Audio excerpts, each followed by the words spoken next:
가룟 유다가 생각하는 구원의 방법과 예수님이 생각하는 구원의 방법은 달랐습니다. 또한 예수님의 제자들이 생각하는 구원의 방법과 예수님이 생각하는 구원의 방법은 달랐습니다. 이러한 차이는 결국 예수님을 십자가로 내몰았습니다. 가룟 유다는 예수님을 배신했고 제자들은 칼을 들었지만 예수님의 가는 길을 막지 못했습니다. 각자 생각했던 구원의 방법이 달랐기에 서로 다른 길을 걸었습니다. 따라서 오늘은 예수님을 파는 가룟 유다가 생각하는 구원의 방법과 예수님을 지키기 위해 칼을 든 제자들이 생각하는 구원의 방법을 살펴보고 그들과 다른 예수님이 생각하는 구원의 방법이 무엇인지 함께 살펴보겠습니다. 오늘 본문의 구조는 문맥을 따라 살펴보면 예수님의 기도를 중심으로 반복되는 모습을 보입니다. 유월절 식사의 자리에서 가룟 유다의 배신을 예고한 예수님 앞에 제자들은 누가 더 크냐를 놓고 다투었고 예수님은 베드로가 예수님을 부인할 것이라 말씀하였습니다. 가룟 유다, 모든 제자들, 베드로의 순서로 이야기를 전개했습니다. 감난산으로 무대를 옮겨 예수님이 기도를 마친 후에는 예수님을 배신하는 가룟 유다의 모습과 예수님을 지키기 위해 칼을 꺼내든 제자들의 모습, 그리고 예수님을 3번 부인하는 베드로의 이야기가 전개됩니다. 역시 이번에도 가룟 유다, 모든 제자들, 베드로의 순서로 이야기를 전개했습니다. 이러한 구조 아래 오늘 우리가 함께 살펴볼 이야기는 감람산에서 기도하신 예수님을 체포하기 위해 다가온 가룟 유다의 배신과 이를 저지하기 위해 칼을 꺼내든 제자들의 저항입니다. 이들은 12제자라는 이름으로 예수님과 함께 했지만 한 명은 예수님을 파는 자가 되었고 다른 11명은 예수님을 지키는 자가 되었습니다. 예수님과 함께하며 하나였던 자들이 둘로 나눠진 것입니다. 가룟 유다의 배신은 갑작스러운 일이 아닙니다. 누가복음 22장 3절에서 6절에 의하면 가룟 유다는 직접 대제사장들과 군관들을 찾아갔습니다. 이미 마음속에 예수님을 배신할 계획을 세웠고 그것을 실행하기 위해 이스라엘 지도자들을 찾아간 것입니다. 이스라엘 지도자들을 만난 가룟 유다는 그들과 예수님 체포할 방책을 의논했습니다. 많은 백성이 따르는 예수님을 마음대로 체포할 수 없었기에 예수님이 백성들로부터 떨어져 있을 때를 알아내려 했습니다. 가룟 유다는 이 일에 가장 적합한 사람이었습니다. 그는 예수님을 따르는 많은 무리보다 더 가까이에서 예수님을 섬겼고 예수님이 밤이면 감람원에서 기도하며 쉬는 것을 알고 있었기 때문입니다. 기회를 살피던 가룟 유다는 예수님과 함께 감람원에 도착하자 이때가 바로 그때라는 것을 알았습니다. 그래서 그는 예수님의 땀이 땅에 떨어지는 핏방울같이 되도록 기도할 때 제자들을 떠나 이스라엘 지도자들을 찾았습니다. 그리고 예수님이 잠든 제자들을 깨우며 어찌하여 자느냐, 시험에 들지 않게 일어나 기도하라 말씀하실 때 예수님을 체포할 자들을 이끌고 예수님 앞에 나타났습니다. 예수님의 뒤에서 예수님을 따르던 가룟 유다는 이제 예수님을 마주하며 예수님을 체포하는 자들 앞에 섰습니다. 누가 더 크냐를 놓고 다투었던 무리에서 나와 그는 예수님을 체포하는 자들 중 가장 앞선 자가 된 것입니다. 예수님께 다가온 가룟 유다는 예수님께 다가가며 입맞춤을 시도했습니다. 가룟 유다의 입맞춤은 예수님을 식별하기 위한 신호였습니다. 어두운 밤에 기도하신 예수님은 제자들을 깨워 그들과 섞여 있었기에 누가 예수님인지 정확히 드러나지 않았습니다. 그래서 가룟 유다는 그의 입맞춤으로 예수님이 누구인지 체포하는 자들에게 알려주려 했습니다. 또한 가룟 유다의 입맞춤은 예수님을 방심하게 만드는 계략이었습니다. 사무엘하 20장 9절에서 10절을 보면 요압은 다윗의 명령을 따르기 위해 출정한 아마사를 찾아가 오른손으로 그의 수염을 잡고 그와 입을 맞추는 신용을 할 때 손에 있는 칼로 아마사의 배를 찔렀습니다. 입맞춤으로 아마사를 방심하게 만들어 그의 배를 가른 것입니다. 가룟 유다 역시 예수님과 입을 맞추는 행동을 통해 예수님을 방심하게 만들려 했습니다. 평소처럼 예수님께 친근함을 표시하므로 예수님을 손쉽게 체포하려 한 것입니다. 뿐만 아니라 가룟 유다의 입맞춤은 끝까지 의롭게 보이려는 가룟 유다의 위장이었습니다. 사무엘하 15장 4절에서 6절을 보면 반역을 준비했던 압살롬은 그의 아버지 다윗의 재판을 가로챘습니다. 백성들이 감사를 표하면 손을 펴서 그 사람을 붙들고 그에게 입을 맞추어 백성들의 마음을 훔쳤습니다. 아버지를 향해 겨눈 칼을 숨기고 백성들 앞에 의롭게 보이려 한 것입니다. 가룟 유다 역시 등 뒤에 검과 뭉치를 든 군인들을 대동했음에도 그는 마지막 순간까지 예수님 앞에 자신을 의롭게 보이려 했습니다. 너희 중 하나가 나를 팔 것이라 경고했고 그 사람이 가룟 유다임을 지목하였음에도 그는 끝까지 예수님의 편인 척했습니다.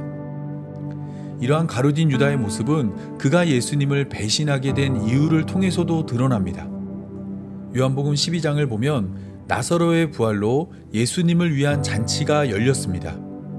이때 마리아는 지극히 비싼 향유 곧 순전한 나드 한 근을 가져다가 예수님의 발에 붓고 자기 머리털로 예수님의 발을 닦았습니다. 마리아가 부은 향유는 죽었던 나사로를 위해 준비한 것으로 마리아는 나는 부활이요 생명이니 나를 믿는 자는 죽어도 살겠고 무릇 살아서 나를 믿는 자는 영원히 죽지 아니하리라 말씀하신 예수님의 말씀을 믿었습니다. 나사로의 부활을 통해 예수님을 믿는 자는 영생함을 깨달은 것입니다. 그래서 마리아는 죽은 자에게 붓는 향유를 예수님의 발에 부었습니다. 영생을 허락하기 위해 예수님이 죽어야 할 것을 알았기 때문입니다. 마리아의 이러한 행동은 가룟 유다를 분노하게 만들었습니다. 이 향유를 어찌하여 300데나리온에 팔아 가난한 자들에게 주지 아니하였느냐 물었습니다. 가룟 유다가 이렇게 말한 이유는 가난한 자들을 생각한 것이 아닙니다. 그는 도둑이라 돈꾀를 맞고 거기 넣은 것을 훔쳐가기 위해서입니다. 가난한 자들을 위한 것처럼 말을 했지만 실상은 자기 주머니를 채우기 위해 화를 낸 것입니다. 가룟 유다가 마리아를 다그칠 때 예수님은 그의 행동을 저지했습니다. 가난한 자들은 항상 너희와 함께 있거니와 나는 항상 있지 아니하리라 말씀하시므로 마리아의 행동을 지지해 주었습니다. 여기서 가룟 유다와 예수님의 생각은 나뉘었습니다. 가룟 유다는 가난한 자를 구제하고 섬기는 것이 구원을 위해 해야 할 일이라고 생각했고 예수님은 자신이 죽는 것이 구원을 위해 해야 할 일이라 생각했습니다. 구원에 대한 가룟 유다의 생각과 예수님의 생각이 달랐습니다. 가룟 유다는 비록 돈꾀에 들은 돈을 탐내는 자였지만 겉으로 드러나는 모습만큼은 자신이 더 의롭고 바르다고 생각했습니다. 그래서 그는 결국 예수님과 다른 길을 걷기로 결심했습니다. 예수님의 죽음을 통해 얻게 될 구원보다 가난한 자를 구제하고 섬기는 것을 통해 얻게 될 구원을 택한 것입니다. 이러한 그의 선택은 자연스럽게 이스라엘 종교 지도자들로 연결되었습니다. 그들은 율법의 행위를 강조하며 기도와 구제와 금식을 통해 의롭게 되고 이를 통해 구원에 이를 수 있다 가르쳤습니다. 이러한 가르침은 가룟 유다가 생각한 구원과 맞닿았습니다. 남들보다 도덕적이고 윤리적이며 종교적으로 더 나은 삶을 살 때 구원에 이를 수 있다 생각한 것입니다. 물론 이러한 생각은 자기 기인과 같은 말입니다. 자기 기인은 자기도 속이고 남도 속인다는 사자성어입니다. 가룟 유다는 물론이고 이스라엘 종교 지도자들은 스스로 거룩을 외치며 바른 삶을 요구할 때 자신도 거룩해지고 바른 삶을 살고 있다 착각했습니다. 그리고 다른 이들이 그가 거룩하고 바른 삶을 살 것이라 착각하게 만들었습니다. 자기 자신은 물론이고 남들마저 속이며 살았던 것입니다. 특히 가룟 유다는 속이는 것에 능한 자였습니다. 그는 돈꾀의 돈을 훔쳤으나 걸리지 않았고 예수님을 배신할 계획을 세웠으나 동료 제자들에게 들키지 않았습니다. 유월절 식사의 자리에서 너희 중 하나가 나를 팔 것이라 말씀하였을 때도 가룟 유다는 모든 제자들을 속였습니다. 하지만 가룟 유다가 결코 속일 수 없는 사람이 있었습니다. 그는 바로 예수님입니다. 예수님은 처음부터 가룟 유다가 배신할 것을 알고 있었습니다. 가룟 유다가 마음을 감추고 감정을 조절하며 자신의 계획을 철저히 숨겼을 때에도 예수님은 다 알고 계셨습니다. 그래서 가룟 유다가 예수님께 입을 맞추려 할 때 유다야, 내가 입맞춤으로 인자를 파느냐 말씀하였습니다. 친밀함을 가장한 입맞춤 뒤에 날카롭게 서 있는 가룟 유다의 추악함을 예수님은 알고 계셨던 것입니다. 몇 분 전만 하더라도 예수님이 곁에서 잠을 자던 제자들은 좌우를 살펴 상황 파악을 시작했습니다. 유월절 식사의 자리에서 예수님이 말씀하신 배신자가 가룟 유다라는 것을 알게 되었고, 그가 데리고 온 대제사장들과 성전의 군관들과 장로들이 검과 몽치를 들고 예수님을 체포하려 한다는 것을 깨달았습니다. 긴박하게 돌아가는 상황 속에 예수님의 제자들은 예수님께 주여, 우리가 검으로 치리이까? 라고 물었습니다. 그리고 예수님의 대답을 듣기도 전에 제자 중 한 사람이 대제사장의 종을 쳐 그 오른편 귀를 떨어뜨렸습니다. 누가복음에는 그 이름이 나오지 않지만 요한복음은 그 제자가 베드로라 말합니다. 누가복음 22장 38절에서 예수님께 내민 두 자루의 검 중 하나를 베드로가 가지고 있었고 베드로가 그 검을 휘둘러 귀를 자른 것입니다. 베드로의 이러한 행동은 그가 생각했던 구원의 방법을 실천한 행동이었습니다.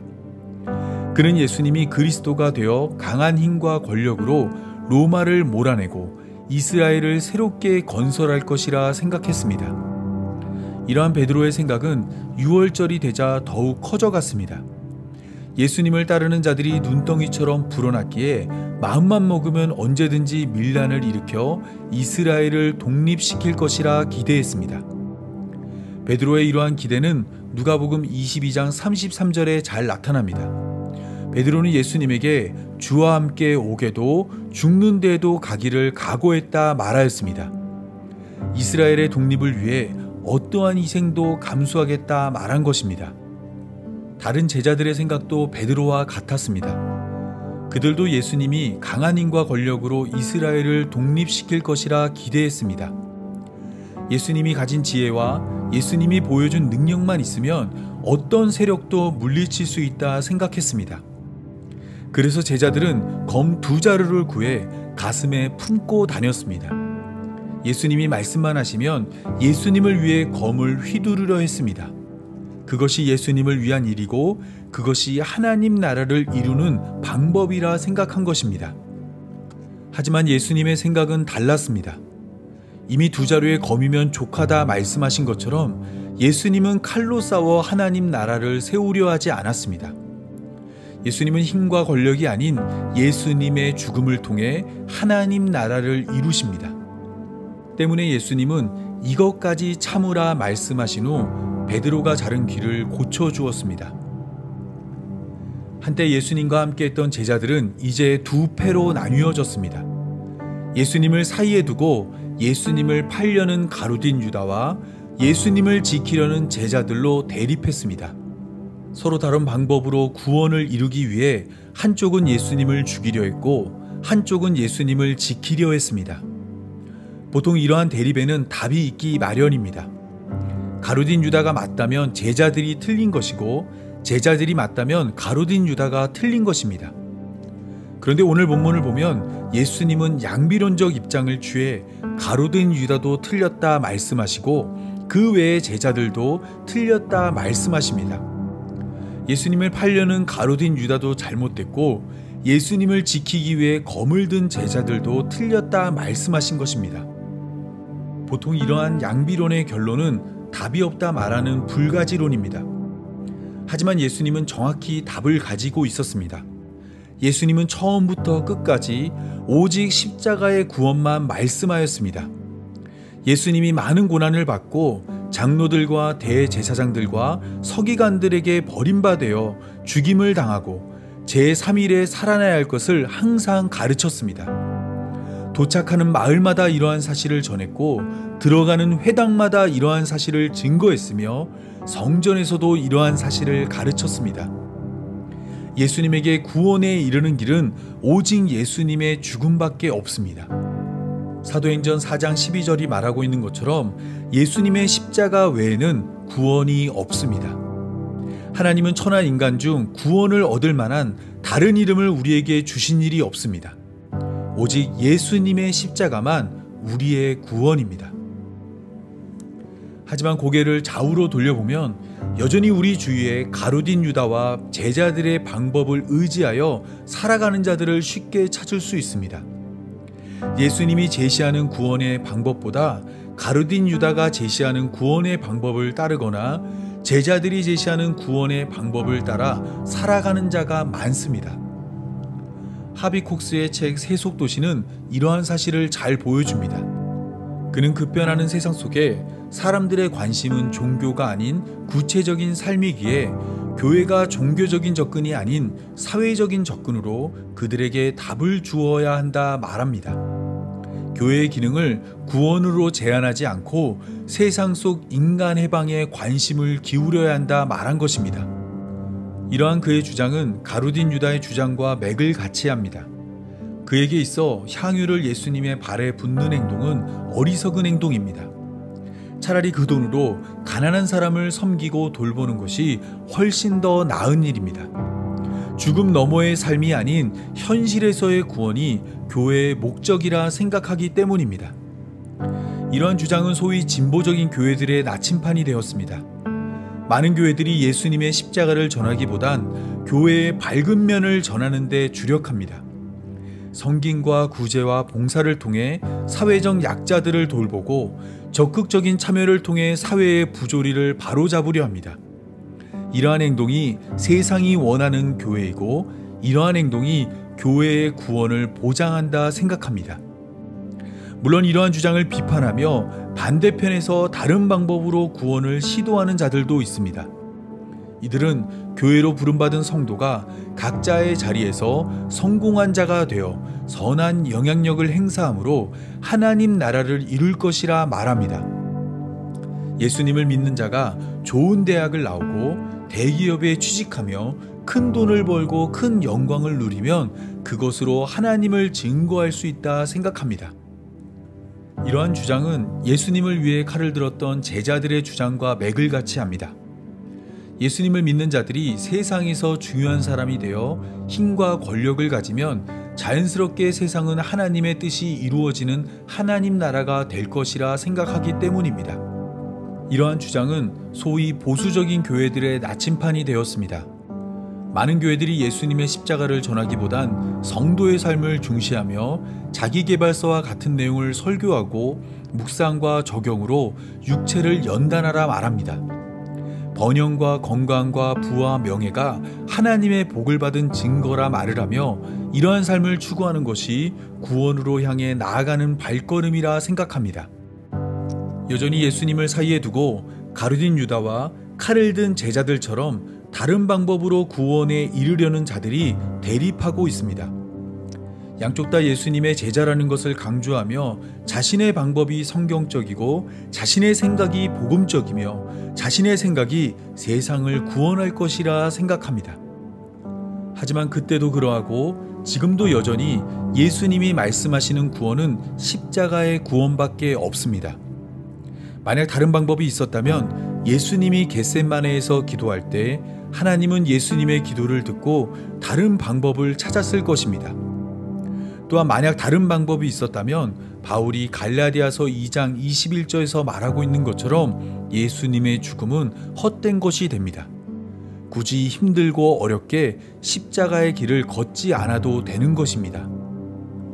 예수님은 산상수훈을 통해 영생으로 인도하는 좁은 문은 길이 좁고 협착하여 찾는 이가 적다 말씀하신 후 멸망으로 인도하는 문은 그 길이 넓어 그리로 들어가는 자가 많다 말씀하였습니다.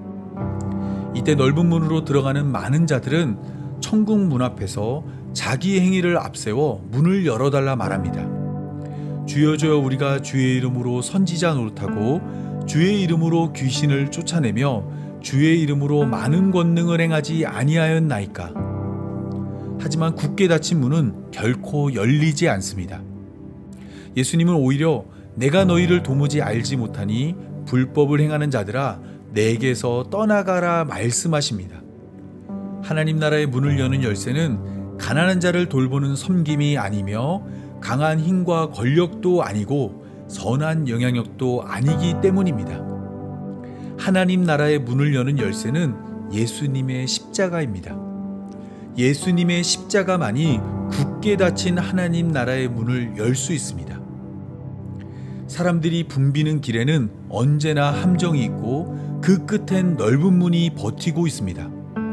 함께 걷는 이가 많아 안도하고 안심할 때 데살로니가전서 5장 3절이 말하고 있는 것처럼 임신한 여자에게 해산의 고통이 이름같이 멸망이 갑자기 그들에게 이르므로 그들이 결코 피하지 못합니다. 바깥 어두운 곳으로 쫓겨나 슬퍼하며 이를 갈게 됩니다. 따라서 교회로 부름받은 우리는 길이 좁고 협착하여 찾는 이는 적어도 예수님이 걸어가신 십자가의 길을 걷는 자가 되어야 합니다. 비록 세상이 조롱하며 비난하며 어리석다 말할지라도 그 길 끝에는 좁은 문이 있고 그 문 뒤에는 예수 그리스도가 우리를 기다리고 있습니다. 우리의 모든 눈물을 닦아주시며 다시는 사망이 없고 애통하는 것이나 곡하는 것이나 아픈 것이 다시 있지 아니한 하나님 나라가 그 길 끝에 있습니다. 오늘은 아프고 힘들고 괴롭고 속상한 일이 많더라도 이것까지 참으라 말씀하신 예수님을 따라 끝까지 인내함으로 다시 만날 예수님을 기대하며 기다리는 성도의 삶이 되기 바라며 오늘 말씀 맺겠습니다. 우리 다 함께 기도하겠습니다. 우리의 구원이 되시는 하나님, 눈앞에 번쩍이는 것들에 마음을 뺏겨 예수님이 가신 길과 다른 길을 걷는 우리를 예수님이 걸어가신 길로 인도하여 구원하신 감사합니다. 세상이 원하는 교회가 아니라 예수님이 원하는 교회가 되길 원하오니 넓은 길이 아닌 좁은 길로 인도하여 주옵소서. 넓은 길을 견눈질할 땐 막대기로 때려 주었고 거친 숲길은 지팡이로 길을 만들어 주옵소서. 큰 것보다 작은 것을 택하게 하시고 높은 것보다 낮은 곳으로 걷게 하시며 왼손이 한 일을 오른손이 모르게 하옵소서. 물질과 건강과 영광과 명예를 내려놓아야 한다는 말을 하며 그것을 탐하는 우리의 어리석은 마음을 붙잡아 주시고 우리의 뜻이 아닌 하나님의 뜻이 이루어지는 삶이 되게 하여 주옵소서. 이 모든 말씀 우리 구주 예수님의 이름으로 기도합니다. 아멘.